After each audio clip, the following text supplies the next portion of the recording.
Drop that bowl of cereal and saddle up, Maximal Beings, because we have got some bro science to smash today.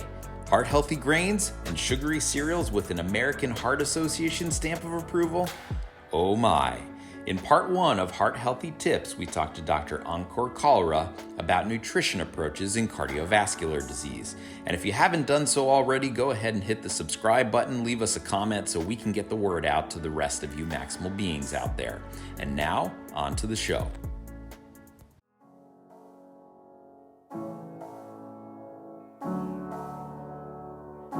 Welcome to Maximal Being, a GI doc and ICU nurse that break down the science so you can exceed your gut health, nutrition, and fitness goals. So, let's smash the bro science and optimizing your health with your hosts, Doc Mock and RN Graham. What's going on, Maximal Beings? Doc Mock here with the Maximal Being Fitness, Nutrition, and Gut Health Podcast. On today's podcast, I'm joined by RN Graham down in Miami and across the way here in Cleveland, a heart specialist. He's an interventional cardiologist who does things like in structural heart disease, named Ankur Kalra at the Cleveland Clinic. Our topic today is heart health. Now, this is a big topic to tackle in 40 minutes, but we're going to give it a whirl. There certainly is a lot of bro science on this topic. If any of you have eaten heart healthy grains or that Twix cereal box that has the American Heart Association label stamped on it, we want to debunk a lot of these myths and get you on the pathway to the number one killer in America, that's heart disease. As always, I'm Doc Mock. I'm the host. I'm an advanced GI doctor. That's a doctor that does fancy procedures related to cancer. I also specialize in nutrition and gut health. And joining me down in Miami is RN Graham. Hello, Maximal Beings. It's RN Graham here. I am an ICU nurse here in South Florida. I also was a fitness competitor. I competed with NPC, which is National Physique Competition. I also am a fitness lover and, hope to educate you guys on the effects of exercise and nutrition on the heart. I'm going to go ahead and pass it to Ankur. Thank you, Graham. Thank you, Schaefer. Glad to be with both of you, and thank you for the kind invitation. I know we've been wanting to do this for a while, and, the schedules have sort of, not coalesced, but here we are. So happy to do this with both of you. Thanks for having me. Pleasure to have you on. So we're going to lead off the topic by just introducing all of you to Dr. Kalra, and he's going to tell us kind of his origin story, how he got to be a structural heart interventional doctor. So back to you, Dr. Kalra. Well, Schaefer. So Schaefer and I, just for the audience, we go back a long way. I've known Schaefer for now actually a little over 10 years, so 11 years. I came to the US from India, from New Delhi in India. And my landing ground was New Jersey. And that's where I met Schaefer. He actually came the year following to the same program where I was doing my internal medicine residency. I had done a residency back home in India at the All India Institute of Medical Sciences and sort of wanted to do cardiology, and the only path forward for cardiology would be to repeat the internal medicine training, get board certified in internal medicine in the US before being even eligible for applying for cardiovascular disease fellowships. So that's when I met Schaefer, so 2010, and now it's 2020, so 10 years. We've sort of stayed in touch since then, but Schaefer, getting back to answer your question. So after internal medicine, we both were at Cooper University Hospital. At the time was Robert Wood Johnson. Now they have their own medical school, the Cooper Medical School of Rowan. But when we graduated, at least when I graduated, it was the Robert Wood Johnson. I moved to Minneapolis to do my cardiovascular disease fellowship training at Hennepin County Medical Center and Minneapolis Heart Institute at Abbott Northwestern Hospital, both in Minneapolis, Minnesota. From there, went to Boston to Beth Israel Deaconess Medical Center and Harvard Medical School. That's where I did my interventional cardiology fellowship. Also spent a year doing a program in safety, quality, informatics, and leadership from Harvard Medical School, and then moved to Houston. So I sort of, from New Jersey to Minneapolis to Boston to Houston. And at Houston Methodist, DeBakey Heart and Vascular Center is where I did my structural heart training.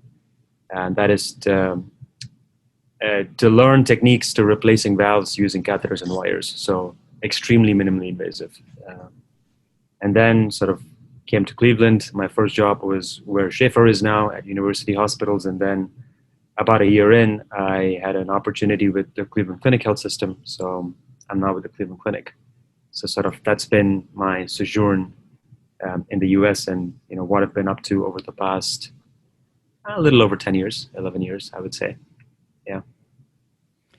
So he may not look it, folks, but he's actually 87 years old with all that training.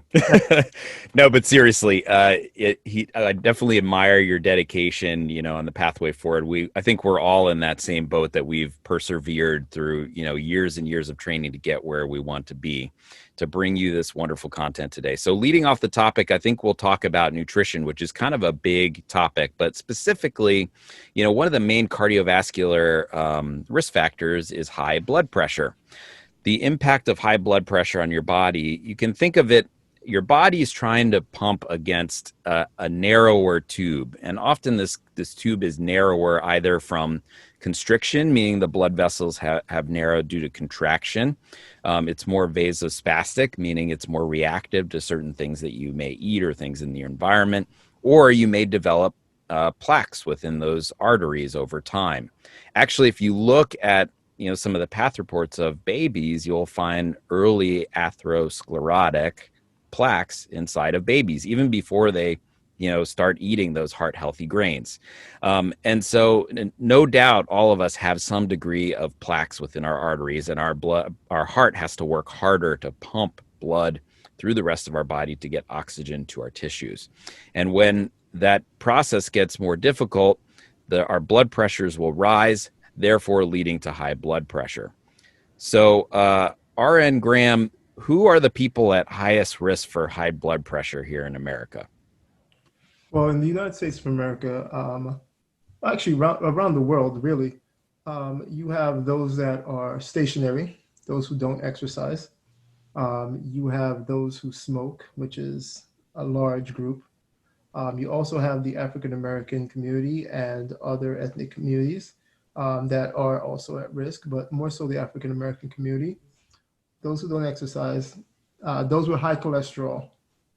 And there's also diabetics and older people. Older people in particular probably have one of the highest risks. Correct. And why do we even care about blood pressure? I mean, we know it's a risk factor for cardiovascular disease, but what impact does lowering blood pressure have on cardiovascular disease? Ankur, what do you think about that? Yeah, so this has been a topic of sort of, I shouldn't really say debate. I think we've sort of known from the Framingham group and all the studies, the epidemiological observational studies that they've published over the years now, that hypertension or high blood pressure remains one of the most important, like you mentioned, Schaefer, one of the most important modifiable, I should say, cardiovascular disease risk factors. It's important to stress on the word vascular also, because when we talk about target organ damage, for the lay audience, target organ damage refers to all the end organs that get affected if blood pressure is too high. We're talking about the kidneys, we're talking about the brain, we're talking about the heart, obviously, but I think we're also talking about the vasculature in general. So there is stiffening, there is arterial stiffening in all the peripheral arteries associated with high blood pressure, and they sort of lose their biphasic response, if you will. So there's a systolic response. So the upper number of the blood pressure is the systolic number. The lower number of the blood pressure, or the second number of the blood pressure, is the diastolic number. And then there is sort of like a healthy biphasic response to arterial stiffness. And as one ages, you sort of with uncontrolled blood pressure, you sort of tend to lose that biphasic response, which is a sign of aging, and is a sign of arterial stiffening. So many a times you would see that in elderly, for example, in hospital wards, even in an ICU setting, even in an ambulatory setting, you would see that the diastolic number is sort of really, really low, and the systolic number is sort of either normal or high. Some people call it isolated systolic hypertension. But a lot of times it's not a manifestation of isolated systolic hypertension. It actually is arterial stiffening leading to you not getting accurate measurement of that lower number on the sphygmomanometer, which is a sign of arterial stiffness and aging. But to sort of, finish the point on target organ damage, so you can have kidney disease, you can have chronic kidney disease with uncontrolled blood pressure leading to dialysis, requiring kidney transplant. So dialysis is sort of a bridge therapy. So if you don't get transplanted, survival in patients with dialysis, you and I know this, Schaefer, from our internal medicine training is roughly about 5 years. So there is a push to transplanting those patients. You don't sort of recommend long-term dialysis on these patients. Similarly, actually, hypertension is the number one factor, the number one modifier, even more than coronary disease. So, if someone were to ask me, why even care about blood pressure? Uncontrolled blood pressure is the number one cause for strokes in the US, or worldwide for that matter, is the number one cause for strokes.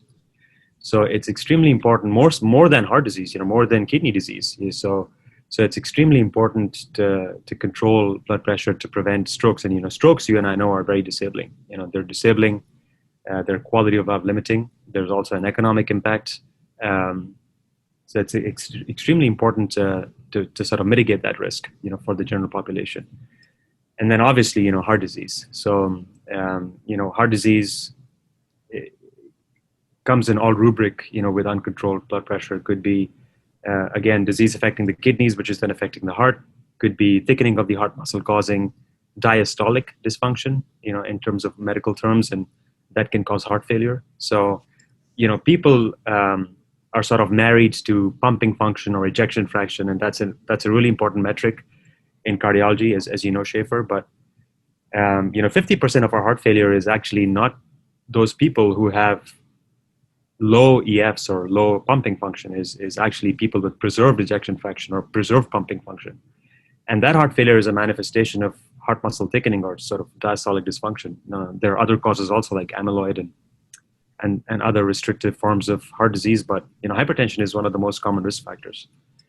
So that actually, till date, we actually have no therapy for heart failure with preserved ejection fraction. And the outcome, or the clinical outcomes or mortality from heart failure with preserved ejection fraction are sort of very similar to heart failure with reduced ejection fraction, where you actually have a lot of therapies. You and I know, beta blockers, ACE inhibitors, mineralocorticoid receptor antagonists. Now you also have SGLT2 inhibitors to add to the armamentarium, but you have no therapy whatsoever. Even after decades of research, zero therapy that has shown to be of any mortality benefit in patients with heart failure with preserved ejection fraction. Now that is a manifestation. In the vast majority, remains a very common manifestation of uncontrolled blood pressure. Atrial fibrillation is another important entity in cardiology. Now we're getting into rhythm issues. But if you have AFib or atrial fibrillation, that can occur as a result of uncontrolled hypertension leading to thickening of the heart muscle, then leading to dilation of the upper chambers, then causing atrial fibrillation.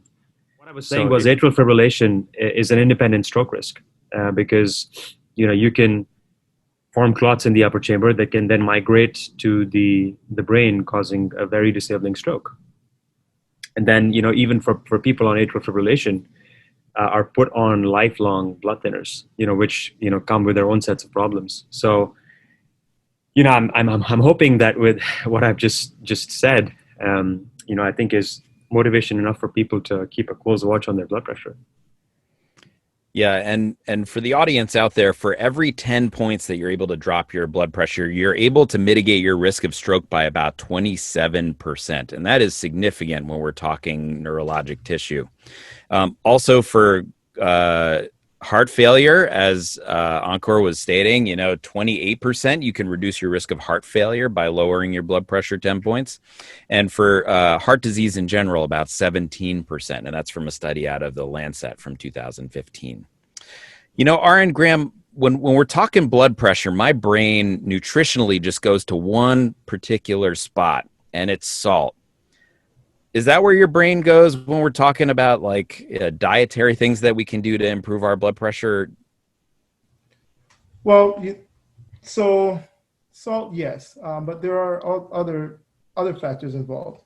High cholesterol, for example, is a big cause of hypertension, and with that, we're looking more at animal fats. So, yes, salt does play a big deal, but there's many components to it. Going back to animal fats, so what we're doing with hyperlipidemia is we are clogging our arteries. Clogging of the arteries, the heart has to work, more to push blood through those arteries. So when it comes to diet-wise, opposite from salt, we do have the fat component of it. So, What's going on, Maximal Beings? It's Doc Mock here. Many of you are returning to the gym now, but some are not going back. Regardless of what you plan, Rogue has got the right gear to fit your needs. I personally own a barbell set and love it. The Black Ops shorts are sweat resistant and flexible for getting deep in your squats. Head on over to maximalbeing.com/rogue for our referral link. Order 3 items and they ship for free. And as usual, it's Doc Mock, and I'm here to maximize your pathway to wellness. Are you tired of not being able to pronounce what your protein bar is made of? Is your snack a candy bar in disguise loaded with sugar?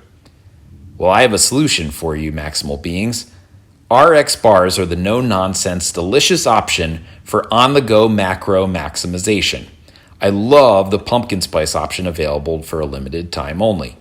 As one of our listeners, you get wholesale prices and orders of $50 shipped for free. Send us an email at team@maximalbeing.com for more information. When it comes to me, I think more of the animal fats more than the salt when it comes to hypertension. Yeah, I know that my conventional training when we were going through residency was, low sodium diet is the key to improving hypertension. And, we were taught to tell people to watch what comes out of the salt shaker. But, this has actually been kind of a fluctuating area of nutritional research with hypertension. When we were finishing training, actually, the whole concept of low sodium was kind of going out of vogue, and now it appears like it's back. And what's kind of stood the test of time is a particular diet called the DASH diet. Ankur, you want to break down what the DASH diet is? RN Graham alluded to definitely the change in fat content in your diet. That is definitely part of it. What are the other key components to the DASH diet?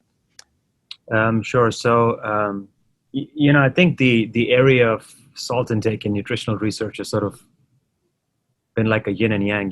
It's sort of been tough to follow. Also it sort of extrapolates to the heart failure literature when, there are studies out there which actually have shown that, restricting salt and restricting water may not actually be the cornerstone of therapy for, from a nutritional standpoint for patients with heart failure with, any kind of heart failure. It could be heart failure with reduced ejection fraction or heart failure with preserved ejection fraction. But, coming back to DASH diet, so DASH stands for Dietary Approaches to Stop Hypertension. It's simple. Graham alluded to a very important component of that diet, which is limiting, animal fat intake, also limiting animal protein intake. There was a recent study, I believe, was published. Don't quote me on this. One of the JAMA journals, I think JAMA Internal Medicine, or one of the JAMA journals, which basically looked at sources of protein. So they looked at vegetable protein, they looked at animal protein, and they actually showed that vegetable protein compared with animal protein had significant health benefits. And sort of that is what is recommended as part of the DASH diet. So a diet which, and this is very, very, very close to what the American Heart Association also recommends, in terms of, dietary approaches to either mitigating cardiovascular disease or, a cardiovascular healthy diet, if you will, which is a diet which is rich in fruits and vegetables. So, at least, 3 to 5 servings of fruits and maybe 5 to 7 servings of vegetables each day, and that sort of gets, I mean, that's that, even to me as someone who sort of, always thinks before I put things into my mouth is like, okay, what is the glycemic index? Is there fruit in here? Are there quote unquote whole grains? Or is this, is this not processed? Now each of these terms have science and literature behind them, so it's important to not consume processed foods, so processed foods like deli meats or, which tend to be rich in salt and are processed. Even canned foods tend to be extremely rich in salt and are stored and processed, are not fresh. Even canned fruits have very high sugar content. So,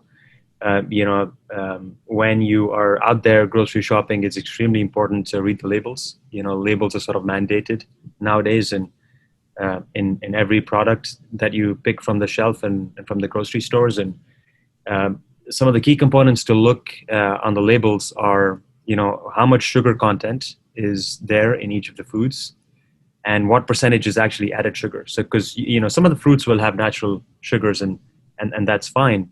But if there's a lot of added sugar, that's an issue, because that's a direct source of carbohydrate, and that directly actually has an effect on cardiovascular disease risk and burden. And by that I mean atherosclerotic vascular disease in the blood vessels that run on the surface of the heart, even other vascular beds. So be extremely mindful of the sugar content. So whenever you hear or think processed foods, think about salt, think about sugar, think about excess oils and fats, because these are sort of the ingredients which are utilized to increase shelf life of foods. So it's extremely important to purchase or to consume fresh produce, which is not processed. So one of the key cornerstones for nutrition to prevent high blood pressure, also to prevent cardiovascular disease in general. So back to my point of like, it could be intimidating to have 3 servings of fruit a day, 5 servings of vegetables a day. So good rule of thumb is, whenever you're having a meal, make sure you have at least 5 to 7 different colors. That's what I go by. So you have 5 to 7 different colors in a plate. You'll be rest assured that there will be adequate fruits and adequate vegetables, for you to consume. So that's a good rule. That's a good practical, applicable rule to go by for everyone. That's what I use personally for my day-to-day eating habits. I think nut consumption is also extremely important. Nuts are a good source of vegetable oils and a really, really good source of vegetable fat. They've got some of the essential fats which are important from a nutritional standpoint. They're dense calorifically, and is something which I always keep in my pocket between cases in the cath lab. When I'm sort of toggling between labs and doing long cases, nuts are what keep me going. So nuts is a good source. One of the really popular studies, which was published in the New England Journal of Medicine now, I think almost 7 years ago, the Predimed study, actually looked at. Now, this is not Predimed study didn't necessarily look at a vegetarian diet. I mean, it looked at a Mediterranean diet. So, there was extra virgin olive oil. There were nuts. So, almonds, hazelnuts, walnuts, what have you. And then, some obviously animal sources of protein. And then they looked at the standard diet. And what they showed was that the folks on the Predimed diet, had significant health benefits compared with, just a traditional diet, which was, I think, fairly rich in animal protein. So the Mediterranean diet is not a vegetarian diet. It does have some animal protein in it. But, still there's a good balance of legumes and nuts and extra virgin olive oil. And whole grains. So basically food which is not processed, food which has a short shelf life because it is just fresh produce. So think about those things now. And as far as animal protein or animal fat, I what I tell my patients actually is that try and completely take red meat out of the equation. So, and that's sort of a hard sell in Midwest in Ohio. Schaefer, you and I know that. Yep. But at least sort of plant the seed in their brains and sort of make them think in that direction. That if you can mitigate red meat, totally, then that's ideal. If you can't, then at least limit it to maybe one meal of red meat a week. Is a good starting point. So that has been shown to have effects on high blood pressure, also effects on cardiovascular disease and mortality. And then what I tell them is, one fatty fish meal a week is good. Poultry in moderation. So the first recommendation really is try and minimize animal protein intake to the best that you can.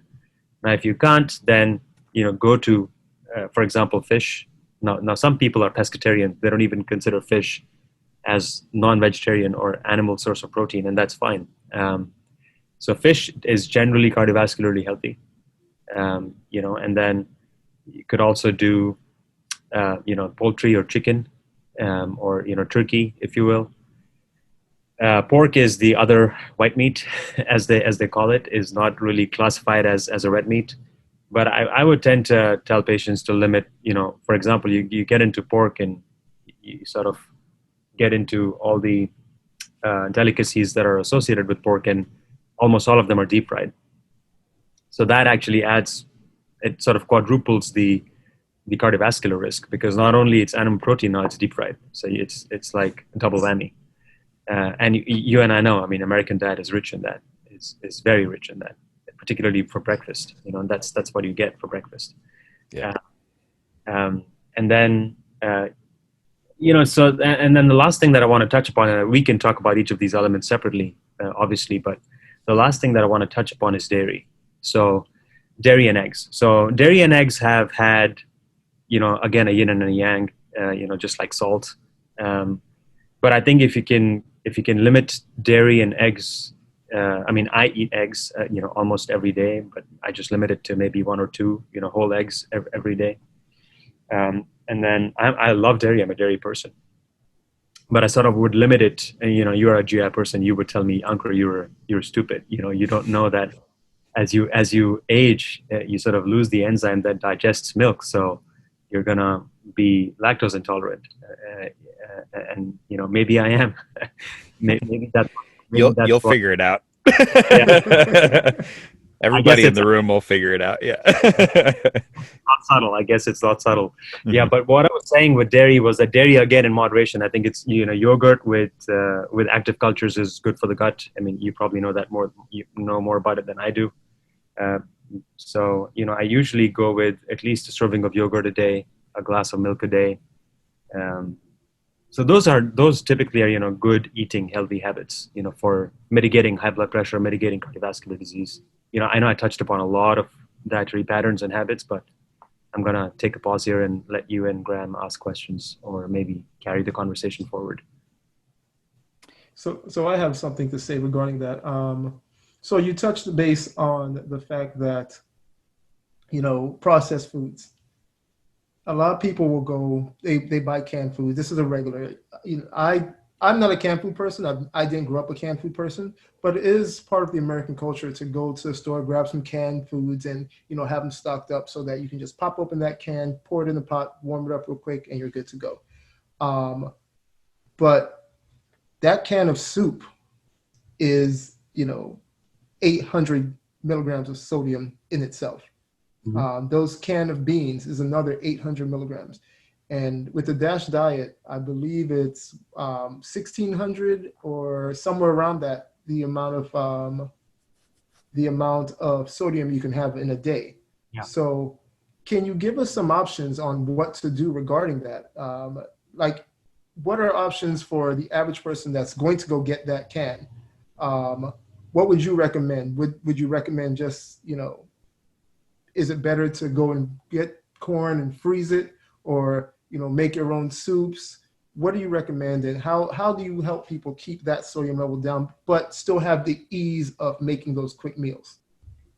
Absolutely. So that is actually an important question, because it sort of gets into the practicalities of implementation, which is, you can put as many recommendations out there as you want to, But if people find it hard to follow, then they're not going to follow it.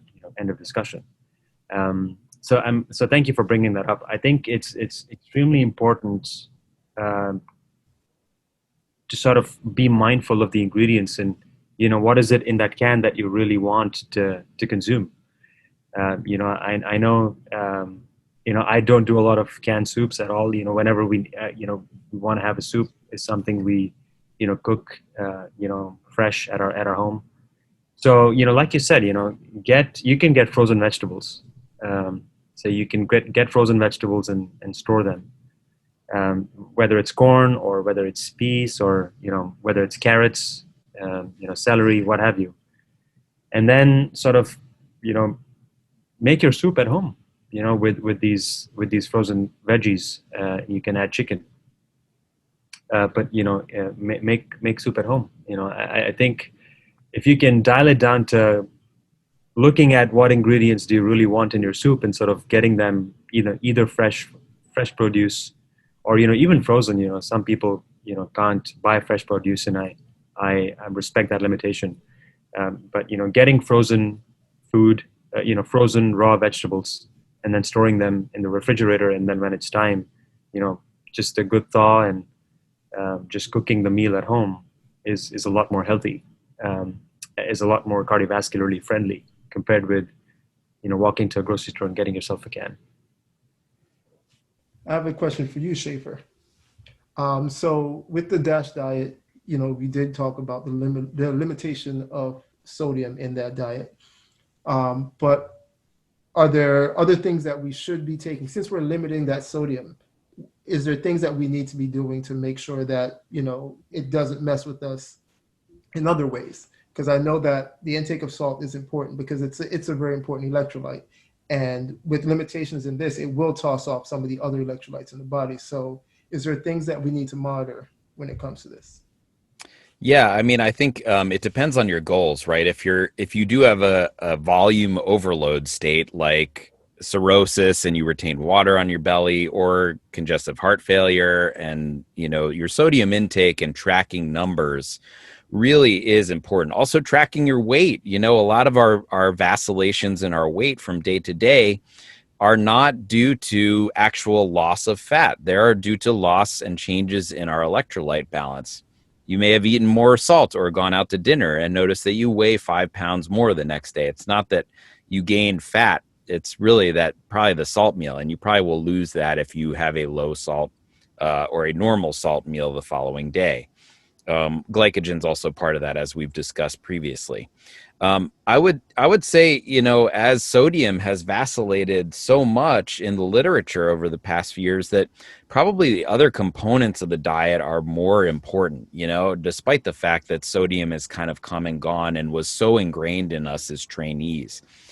I think probably the most important thing is that the eating real food concept, like we talked about, right? We talked about processed foods on the other hand, but just if you have a degree in biochemistry, require a degree in biochemistry to pronounce what you're about to eat, you probably should not eat that thing. But if it's carrots, eat the carrots. So I think, as a general concept, getting from processed stuff to eating real food is probably the first step.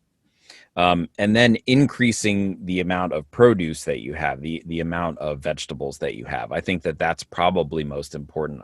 Some of the other tricks that I also add into the conversation are shopping on the periphery of the store instead of going down the aisles. The aisles tends to be where a lot of the canned and processed things live. And then, you can do frozen foods. I mean, frozen vegetables are probably better than a lot of the produce that exists out there because they're frozen at their maximal freshness level. So right when they're harvested, they're flash frozen. So they probably have really good nutritional value. So I think that those parts, eating like a real food, is important. And then the nitty gritty comes with balancing fats and proteins. I think that's where it gets really hard. We talked about, the source of protein. And yes, like red meat is a bad part of it, but red meat does have some benefit, and not all red meats are created equal, right? There's red meat that is pasture raised and has eaten things that it was supposed to eat. And there is the typical red meat that's been fed corn and grains that are filled with chemicals, and those cows are not healthy, and eating those cows is not healthy for you either. So I think it also depends on what type of meats you're eating and what type of fish you're eating. A lot of the benefit for your heart of fish goes away when you have farm raised fish, right? You need wild caught fish. Wild caught fish are the only type of fish that contain omega-3 fatty acids. That's what gains you that anti-inflammatory effect. You know, there was this guy, Ansel Keys. I don't know if you're familiar with Ansel Keys, either of you guys, but he's the guy that led us to where we are in America, in my opinion, with all this misinformation around heart health. He basically demonized fat. He did a retrospective analysis, which gained popularity, and he was a bully, and he bullied all of the people that argued against him, and they wouldn't stand up to him. And for years, up until when he died, that's where we were left with the fat in equals fat in your arteries equation, which we know from the Mediterranean diet data that is just not true. It's so much more complicated than that. So Ansel Keys aside, the one elephant in the room we didn't talk about is breakfast cereals and heart healthy grains. Next week on the Maximal Being podcast. Exercise has been found to strengthen your cardiovascular system. It can increase your good cholesterol. That's your HDL cholesterol. Do us a favor, Maximal Beings, and leave us a comment or review. Hit the subscribe button and let your friends and family know so that we can get the word out. And until next time, this is Doc Mock, and I'm here to maximize your pathway to wellness.